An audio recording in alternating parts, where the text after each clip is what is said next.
नमस्कार, यह आकाशवाणी है। अभी आप अनुज कुमार शर्मा से समाचार सुनेंगे।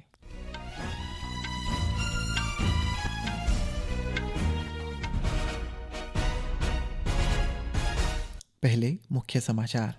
प्रधानमंत्री नरेंद्र मोदी ने परीक्षा पे चर्चा कार्यक्रम में विद्यार्थियों से बातचीत की। उन्होंने विद्यार्थियों को परीक्षा से आगे सोचने और जीवन कौशल, खेल, रचनात्मक और आत्मविश्वास पर ध्यान केंद्रित करने के लिए प्रेरित किया। प्रधानमंत्री मोदी ने नई दिल्ली में सेशल्स के राष्ट्रपति पैट्रिक एरमिनी के साथ बातचीत की। सोशल हाउसिंग, रक्षा और समुद्री सुरक्षा में सहयोग के लिए 17 करोड़ 50 लाख डॉलर के विशेष आर्थिक पैकेज की घोषणा की।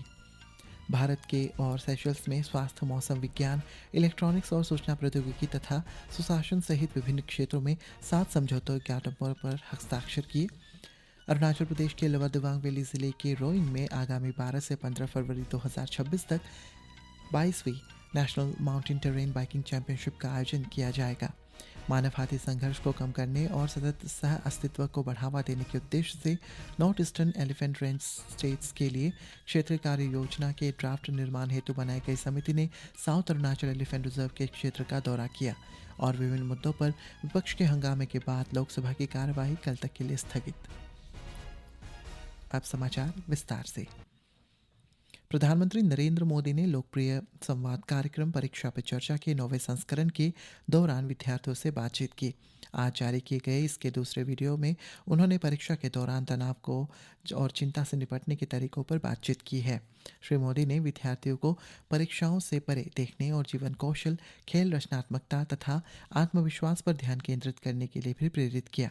प्रधानमंत्री ने मेड इन इंडिया अभियान का भी जिक्र किया, जो विदेश के बजाय देश में ही शादी समारोह आयोजित करने के लिए प्रोत्साहित करता है। प्रधानमंत्री ने सफलता प्राप्त करने के लिए अनुशासन की आवश्यकता पर बल दिया। उन्होंने कहा कि विद्यार्थियों को प्रौद्योगिकी पर निर्भर होने के बजाय इसका बुद्धिमानी से उपयोग करना चाहिए। इस वर्ष देवमोगरा, कोयम्बटूर, रायपुर, गुवाहाटी और दिल्ली में 7 लोक कल्याण मार्ग पर परीक्षा योद्धाओं के साथ संवाद सत्र आयोजित किए गए। प्रधानमंत्री नरेंद्र मोदी ने सेशल्स के लिए 17 करोड़ 50 लाख डॉलर के विशेष आर्थिक पैकेज की घोषणा की है। नई दिल्ली में सेशल्स के राष्ट्रपति पैट्रिक एरमिनी से मुलाकात के बाद संयुक्त संवाददाता सम्मेलन में श्री मोदी ने कहा है कि भारत और सेशल्स ने स्वास्थ्य, मौसम विज्ञान, इलेक्ट्रॉनिक्स और सूचना प्रौद्योगिकी तथा सुशासन सहित विभिन्न क्षेत्रों में 7 समझौता ज्ञापनों पर हस्ताक्षर किए हैं। अरुणाचल प्रदेश के लोअर दिबांग वैली जिले के रोइंग में आगामी 12 से 15 फरवरी 2026 तक 22वीं national mountaineering terrain biking championship का आयोजन किया जाएगा। चैंपियनशिप का आयोजन अरुणाचल साइकिलिंग एसोसिएशन और साइकिलिंग फेडरेशन ऑफ इंडिया द्वारा संयुक्त रूप से किया जा रहा है। गृह एवं शिक्षा मंत्री के सलाहकार मोचू मिथी ने एक सोशल मीडिया पोस्ट में इस खबर को साझा करते हुए कहा कि रोइंग अरुणाचल में अब तक का सबसे टेक्निकल और रग्ड ट्रैक बना है, जो किसी भी national mountaineering terrain bike championship में नहीं बनाया गया। North eastern elephant range states के लिए क्षेत्रीय कार्य योजना के ड्राफ्ट निर्माण हेतु बनाई गई समिति ने हाल ही में साउथ अरुणाचल एलिफेंट रिजर्व क्षेत्र का दौरा कर वन विभाग के अधिकारियों एवं स्थानीय समुदायों और हितधारकों से बातचीत की है, ताकि मानव हाथी संघर्ष को कम करने और सतत सह अस्तित्व को बढ़ावा देने के लिए इलाके के हिसाब से रणनीतिक योजना बनाई जा सके। इस पहल का उद्देश्य आवास को सुरक्षित कर शिकारोधी उपायों को मजबूत करना और मानव हाथी संघर्षों को कम करना है। शनिवार शाम अरुणाचल प्रदेश के वेस्ट कामेंग जिले के सेपर और एडहॉक टीएसटी आर्मी कैंप के बीच जंगल में लगी भीषण आग पर काबू पाया गया। स्थानीय विधायक फुरफा शेरिंग ने कहा है कि सेना एवं नागरिक प्रशासन की समन्वित प्रयासों से आग को फैलने से रोकते हुए आसपास के जंगलों और एडहॉक टीएसटी कैंप को होने वाले नुकसान से बचाया गया। अरुणाचल प्रदेश के ईटानगर कैपिटल रीजन में भूकंप आपदा पर बहुराज्य मॉक अभ्यास का आयोजन किया गया।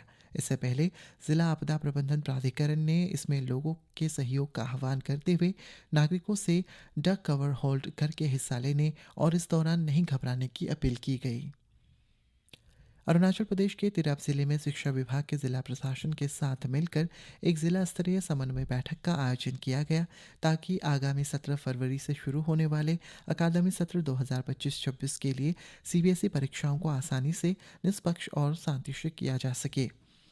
बैठक में जिला उपायुक्त तेचू आरान ने पहले से तैयारी के महत्व पर जोर देते हुए सभी संबंधित विभाग के अधिकारियों को निर्देश दिया है कि वे कम से कम एक हफ्ते पहले एग्जाम सेंटर का दौरा करें ताकि ज़रूरी सुविधाओं की उपलब्धता का पता एवं विभाग की जिम्मेदारियों के अनुसार ज़रूरी कार्रवाई की जा सके।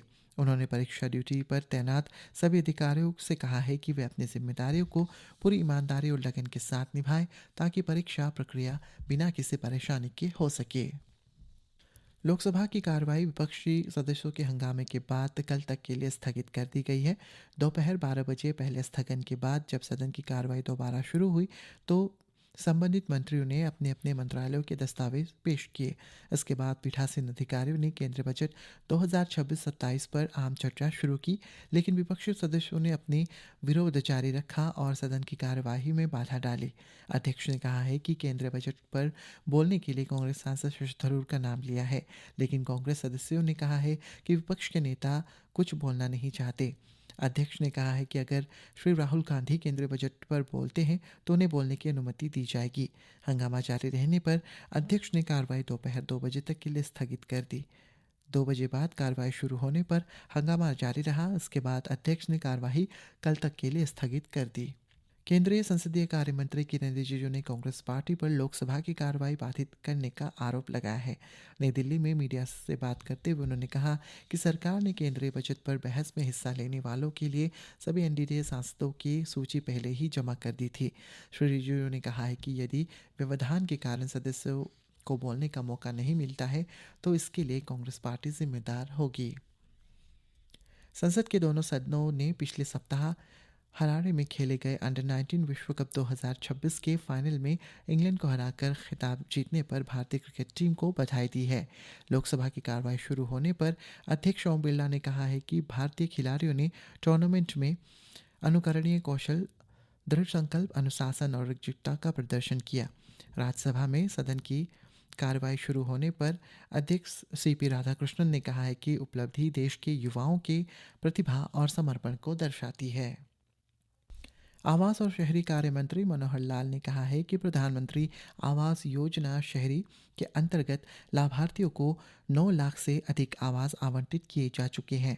आज राज्यसभा में प्रश्नकाल के दौरान पूरक प्रश्नों का उत्तर देते हुए श्री मनोहर लाल ने कहा है कि यह योजना वर्ष 2015 में शुरू की गई थी और देश भर में कुल 1 करोड़ 12 लाख आवास स्वीकृति किए जा चुके हैं। उन्होंने सदन को सूचित किया है कि प्रधानमंत्री आवास योजना शहरी के दूसरे चरण के तहत शहरी प्रवासियों और औद्योगिक श्रमिकों के लिए किफ़ायती दरों पर किफ़ायती किराए के आवास की व्यवस्था शुरू की गई है। मौसम विभाग ने पूर्वोत्तर और पूर्वी उत्तर में कल कोहरा छाए रहने का अनुमान व्यक्त किया है।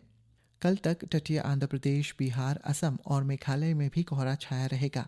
विभाग ने अगले 2 दिनों तक जम्मू कश्मीर, लद्दाख, गिलगित बल्चिस्तान, मुजफ्फराबाद, हिमाचल प्रदेश और उत्तराखंड में छिटपुट बारिश या बर्फबारी की संभावना जताई है।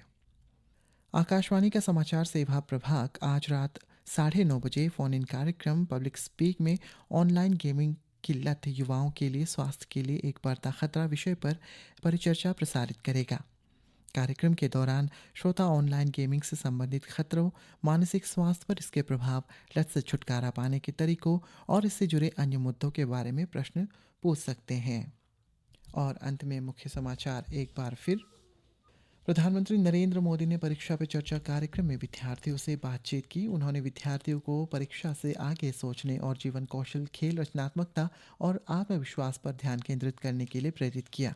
प्रधानमंत्री मोदी ने नई दिल्ली में सेशल्स के राष्ट्रपति पैट्रिक एरमेनी के साथ बातचीत की। सोशल हाउसिंग, रक्षा और समुद्र सुरक्षा के सहयोग के लिए 17 करोड़ 50 लाख डॉलर के विशेष आर्थिक पैकेज की घोषणा की। भारत और सेशल्स ने स्वास्थ्य, मौसम विज्ञान, इलेक्ट्रॉनिक्स और सूचना प्रौद्योगिकी तथा सूचना सहित विभिन्न मुद्दों पर 7 समझौता ज्ञापनों पर हस्ताक्षर किए। अरुणाचल प्रदेश के लोअर दिबांग वैली जिले के रोइंग में आगामी 12 से 15 फरवरी 2026 तक 22वें national mountain terrain biking championship का आयोजन किया जाएगा। और मानव हाथी संघर्षों को कम करने के लिए सतत सह अस्तित्व को बढ़ावा देने के उद्देश्य से north eastern elephant range states के लिए क्षेत्रीय कार्य योजना के ड्राफ्ट निर्माण हेतु बनाई गई समिति ने साउथ अरुणाचल एलिफेंट रिजर्व का दौरा किया। इसी के साथ ये समाचार बुलेटिन समाप्त हुआ। नमस्कार।